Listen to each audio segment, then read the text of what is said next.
শেষ বিকেলের রোদ তখনও ফুরিয়ে যায়নি, তখনও সূর্য অস্ত যায়নি। ব্যালকনিতে বসে একটা গল্পের বই পড়ছে অন্তরা। রবীন্দ্রনাথের শেষের কবিতা অনেকবার পড়েছে, তবু এই বইটা ওর বারবার পড়তে ইচ্ছে করে। সারাদিন একলা বাড়িতে এই একগুচ্ছ বই তোর সঙ্গী। দক্ষিণ দিকের খোলা জানলায় বসে মাঝে মাঝে ও আপন মনে গান গায়, গান শোনে। কখনো দেবব্রত, হেমন্ত, আবার কখনো বা নজরুল গীতি। এই শূন্য জীবনে ওর এই একাকিত্ব দূর করার জন্য এইগুলোই যথেষ্ট।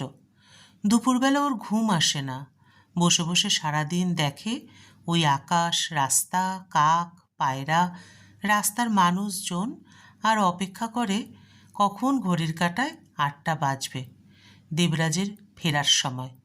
অন্তরা আর দেবরাজের এই ৩ বছর হলো বিয়ে হয়েছে। ওদের ভালোবাসার বিয়ে।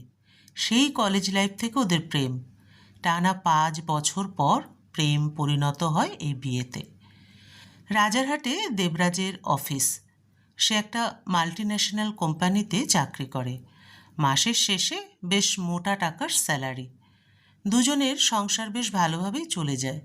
অন্তরা গৃহবধূ, যদিও ওর স্বপ্ন ছিল অন্য কিছু, ও গায়িকা হতে চেয়েছিল। তবে আজ সেটা শুধু স্বপ্ন। আজ গান শুধু ওর একলা বিকেলের সঙ্গী। মাঝে মাঝে যখন খুব মন খারাপ হয়, ও মাঝরাতে ব্যালকনিতে গিয়ে গুনগুন করে গান গায়।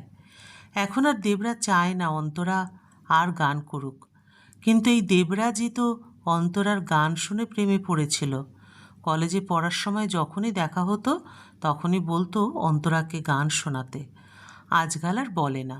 যদিও বা অন্তরা গান গেয়ে ফেলে ভুল করে, বেশ তাচ্ছিল্য সুরে দেবরাজ বলে, থামাও তো তোমার এই প্যানপ্যানানি, ভালো লাগে না।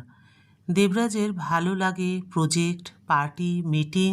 সন্ধ্যাবেলায় বাড়ি ফিরেও আজকাল আর ভালো করে অন্তরার দিকে সে তাকায় না। কোনো রকমে যেন টেনে টুনে চলছে সম্পর্ক। প্রতিদিন সেটা বুঝিয়ে দেয় অন্তরাকে। শুধু রাতে বিছানাতেই মনে পড়ে খুব করে অন্তরার কথা। তখন যেন পৃথিবীর সবথেকে শ্রেষ্ঠ বউ অন্তরা। সেই মুহূর্তে অন্তরাকে ছাড়া দেবরাজ যেন অন্ধকার। তবে প্রতি রাতেই অন্তরা চোখের জলে ও সুখ খুঁজে পায়। পুরনো ডায়েরি ঘাঁটতে ঘাঁটতে একটা চিঠি খুঁজে পেল মোহনা। বাড়ির অমতে দেবরাজকে বিয়ে করেছিল ও। অন্তরার বিয়ে বাড়ি থেকে জোর করে প্রায় ঠিকই করেছিল। সেই কথা শুনে হাতের শিরা কেটে দেবরাজ হাসপাতালে ভর্তি হয়েছিল। ২রা শ্রাবণ, মুষলধারার বৃষ্টি মাথায় নিয়ে বাড়ি থেকে বেরিয়ে যায় দেবরাজের হাত ধরে। সেই দিন থেকে আজ পর্যন্ত অন্তরার মা, বাবা, দাদা, বৌদি, দিদি ওর মুখ দেখেনি। অন্তরা অনেক চেষ্টা করেছিল, তবে তারা আর অন্তরার সাথে যোগাযোগ রাখতে চায় না, সেটা স্পষ্ট জানিয়ে দিয়েছিল। মা অসুস্থ শুনে দেখতে গিয়েছিল, তবে সেদিনও গেটের বাইরে ওর স্থান হয়েছিল। বাড়ির ভেতরে পা ফেলতে দেওয়া হয়নি। চোখের জল মুছে ফিরতে হয়েছিল ওকে। প্রথম ১ বছর দেবরাজ আর অন্তরার সংসারে খুব টানাটানি চলছিল। দেবরাজের সম্বল তখন একটা ৮,০০০ মাইনের চাকরি, আর অন্তরার কটা গানের টিউশন। দেবরাজের মা বাবা ছিল না, জ্যাঠাজেঠির কাছে মানুষ। মাধ্যমিকের পর থেকে শুধু খাওয়া দাওয়া বাদে নিজের সব খরচ তাকেই চালাতে হতো। বিয়ে করার পর তো আর কোনো কথাই নেই। সব সম্পর্কের পাটও তারা চুকিয়েছে। এক কামরার ভাড়া বাড়িতে অন্তরা আর দেবরাজের সংসার শুরু। তবে সেই ছোট ঘরটাতেও যেন অনেক সুখের বন্যা বয়ে যেত দিনরাত। সকালে উঠে অন্তরার হাসি মুখ দেখে দেবরাজের অফিস যাওয়া, সন্ধ্যায় বাড়ি ফিরে দুজনে একসাথে চা খাওয়া, গল্প করা, আরও কত কী। ছুটির দিনে রিকশা চেপে সিনেমা যাওয়া, ২০ টাকার ফুচকা কিংবা ঝালমুড়ি ভাগ করে খাওয়া। রাতে অন্তরার কোলে মাথা রেখে সারাদিনের গল্প। স্যালারি থেকে টাকা বাঁচিয়ে অন্তরার জন্য নতুন শাড়ি কেনা। অন্তরা ওর টিউশনের টাকা থেকে দেবরাজের পছন্দের মানিব্যাগ কিনে উপহার দেওয়া। বৃষ্টির দিনে জানলার পাশে বসে অন্তরার গান শুনত দেবরাজ। অন্তরা অনেক কিছু হারিয়েও যেন পূর্ণ ছিল। সেদিন দেবরাজ ভরিয়ে দিয়েছিল ওকে। টানাটানির সংসার বেশ সুখেই চলছিল। হঠাৎ ওদের সংসারে একেবারে অনেক সুখ ধরা দিল। একটা বিরাট কোম্পানিতে দেবরাজ চাকরি পেল। সল্টলেকের বুকে বহুতলের 5th ফ্লোরে কোম্পানির থেকে 2 বেডরুমের ফ্ল্যাট, গাড়ি, সব কিছু পেল। জীবনে ওদের নতুন জোয়ার আসলো। প্রথম 6 মাস খুব সুখেই কাটলো ওদের। কাজের সূত্রে দেবরাজকে মাসের 15-16 দিন বাইরেই কাটাতে হতো। সেই শুরু হলো রেস, জীবনে এগিয়ে যাওয়ার রেস। আরও বড় হতে হবে। আজ আর অন্তরার চোখের কাজল, এলো চুল কিছুই টানে না, কিংবা ওর গান শোনার সময় নেই দেবরাজের। কোথায় হারিয়ে গেছে সিনেমা দেখা, কোথায় ফুচকা খাওয়া, ঝালমুড়িটাও বাদ। একদিন অন্তরা বলেছিল, চলো না আজ বিকেলে গিয়ে একসাথে ফুচকা খেয়ে আসি। দেবরাজ খুব কড়াভাবে বলেছিল, তোমার সেই লো স্ট্যান্ডার্ড মানসিকতার গেল না। সেই পাতি মধ্যবিত্তই রয়ে গেলে, একটু আপডেটেড হলে না।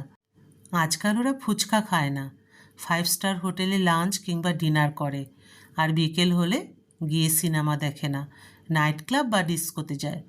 ওটাই নাকি ওদের স্ট্যাটাস। কিন্তু অন্তরা যে এইগুলোতে প্রাণ খুঁজে পায় না। আজও আগের দেবরাজকেই কোথায় হারিয়ে ফেলেছে। অন্তরা একবার বলেছিল, বাড়িতে বসেও সারাদিন বোর হয়ে যায়, ও একটা সন্তান চায়, যাকে নিয়ে ওর একাকিত্ব ভুলে থাকতে পারবে। ওর পৃথিবীটা যে ফাঁকা হয়ে গেছে। তবে দেবরাজ জানিয়ে দিয়েছে এই মুহূর্তে সে কোনো সন্তান চায় না। একদিন অন্তরা বলতে গিয়েছিল ও গানের স্কুল খুলবে, কিন্তু দেবরাজের উত্তর ওকে ভেঙে চুরে চুরমার করে দিয়েছিল। কেন অন্তরা, হচ্ছে না? আমি তো মাস গেলে কারি কারি টাকা আনছি, তাতেও কি হচ্ছে না তোমার? ইনকাম করাটা খুব দরকার। মানে কি, সমাজকে বোঝাতেই হবে দেবরাজ দত্ত তার স্ত্রীকে যথেষ্ট হাত খরচ দেয় না, যার জন্যই আজ তাকে গান শিখিয়ে টাকা রোজগার করতে হবে? সেদিনের পর থেকে অন্তরা আর কিছু বলেনি। সেদিন রাতে বালিশে মুখ গুজে খুব কেঁদেছিল ও, আর সেটাই ছিল ওর শেষ কান্না। 2রা শ্রাবণ, রাত 2:30, খোলা আকাশের নিচে ছাদে দাঁড়িয়ে আছে অন্তরা। প্রথম মাইনে থেকে টাকা বাঁচিয়ে দেবরাজের প্রথম উপহার, যে আকাশের শাড়িটা অন্তরাকে দিয়েছিল, আজও ওটাই পরেছে। খুব স্পেশাল ছিল এটা ওর কাছে। আজ রাতে ভরা আমাবস্যা, আকাশ মিশ কালো, কোথাও কোনো তারারও দেখা নেই। আকাশটা ঠিক আজ অন্তরার মতো একলা। দীর্ঘ 20 মিনিট সহবাসের পর দেবরাজ ক্লান্ত হয়ে ঘুমে মগ্ন। টের পর্যন্ত পায়নি অন্তরা তার পাশে নেই, যদিও কোনোদিনই সে টের পেত না। কত রাত অন্তরা ব্যালকনিতে উঠে এসে ওর চোখের জল ফেলেছে। তবে আজ আর অন্তরার কান্না পাচ্ছে না, ভয় লাগছে না। এত রাতে একা ছাদে উঠে এসেছে। আজ খুব হালকা লাগছে ওর, যেন কতদিনের যন্ত্রণা আজ মুছে যেতে চলেছে। আজ রাতের এই আকাশটা শুধু ওর। আজ রাতে অন্তরা এই আকাশকে সাক্ষী রেখে এই আকাশগঙ্গায় বিলীন হবে। অন্তরা চিৎকার করে বলে উঠল, আমার মুক্ত আকাশ, আমি শুধু তোমার হতে চাই। তুমি আজ আমাকে ফিরিয়ে দিও না, তুমি আমাকে আলিঙ্গন করো, তোমার করে নাও চিরতরে। সকাল 9টা, কলিং বেলের শব্দে ঘুম ভাঙল দেবরাজের। চোখ মুছে মোবাইলে সময় দেখে দেবরাজের মাথায় যেন রক্ত চড়ে গেল। অন্তরা এতটা কেয়ারলেস! আজ ওকে ডাকেনি? আজ অফিসে একটা ইম্পর্টেন্ট প্রেজেন্টেশন আছে, কাল বারবার করে বলা সত্ত্বেও ওকে ডেকে দিল না। আর এতবার কলিং বেল বাজছে, এখনও তার বাথরুম থেকে বেরোনোর সময় হলো না।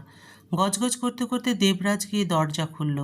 সামনেই দেখে পাশের ফ্ল্যাটের চ্যাটার্জিবাবু আর ঘোষবাবু বেশ ভীত অবস্থায় দাঁড়িয়ে।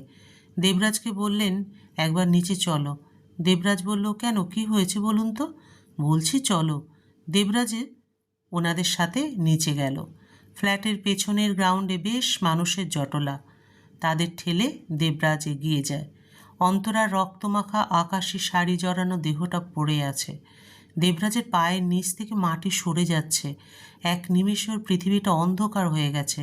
ও অন্তরার মৃত শরীরটার ওপর ঝাঁপিয়ে পড়ে অন্তরাকে বুকে টেনে নিয়ে অঝরে কাঁদতে থাকে, আর আর্তনাদ করে বলতে থাকে, কেন অন্তরা, কেন চলে গেলে আমাকে ছেড়ে?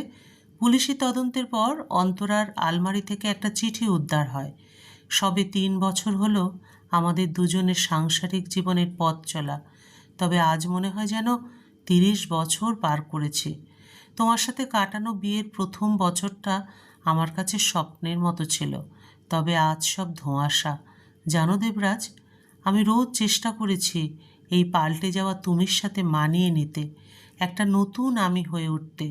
তবে কোথাও যেন সেই অন্তরাকে চেয়েও মারতে পারিনি। খুব ক্লান্ত আমি আজ নিজের সাথে লড়াই করে।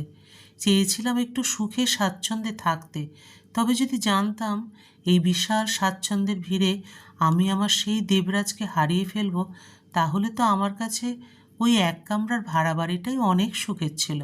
জানো, নিজের জীবনের ভালো লাগাগুলো কখন যেন হারিয়ে ফেলেছি এই একাকিত্বের মাঝে। আমার সাথী ওই মুক্ত আকাশ, আমি যাচ্ছি ওর সাথে সখ্যতা করতে।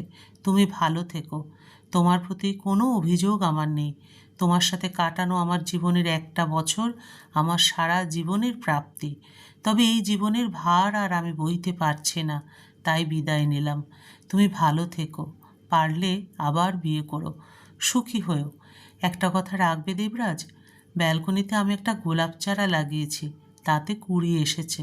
রোজ অফিসে যাওয়ার আগে একটু মনে করে জল দিও, কদিন পরেই ফুল ফুটবে। ইতি, তোমার অন্তরা। প্রায় 4 বছর কেটে গেল। আজকাল আর অ্যালার্মের দরকার হয় না দেবরাজের। ঘুম ঠিক 6টায় ভাঙে।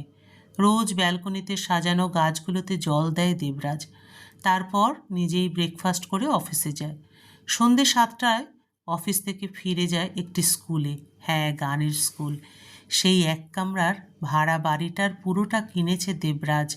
সেটাকে একটা স্কুল বানিয়েছে অন্তরার নামে। সেখানে আজ প্রায় 150 স্টুডেন্ট। ফ্রিতে গান শেখানো হয়। 5-6 জন গানের শিক্ষক শিক্ষিকা আছেন। দেবরাজের মাইনের বেশিরভাগই ও দেয় এই গানের স্কুলের জন্য, বাকিটায় ওর চলে যায়। আর রোজ রাতে ব্যালকনিতে বসে অন্তরার ছবি দেখে, অন্তরার পছন্দের গান শোনে, আর আকাশের দিকে তাকিয়ে বলে, যদি সম্ভব হয় ফিরে এসো অন্তরা, আমি যে বড্ড একা হয়ে গেলাম। একবার এসে দেখে যাও না, তোমার গোলাপ গাছে আজ অনেকগুলো গোলাপ ফুটেছে। তোমার গানের স্কুলে আজ অনেক অন্তরা গান গাইছে। কি গো, তুমি আসবে না? প্লিজ অন্তরা, পারলে দেখে যাও। তোমার দেবরাজ আজ কতটা মানুষ হয়ে গেছে, পারলে একবার দেখে যাও। এই পৃথিবী আমি আর একটা অন্তরা কোথায় পাবো বলো? তুমি আমাকে একলা করে চলে গেলে কেন? আমি যে তোমাকে ছাড়া একেবারে নিঃস্ব অন্তরা। গল্পের সমাপ্তি এখানেই। আবার দেখা হবে পরবর্তী আরেকটি গল্পের সাথে।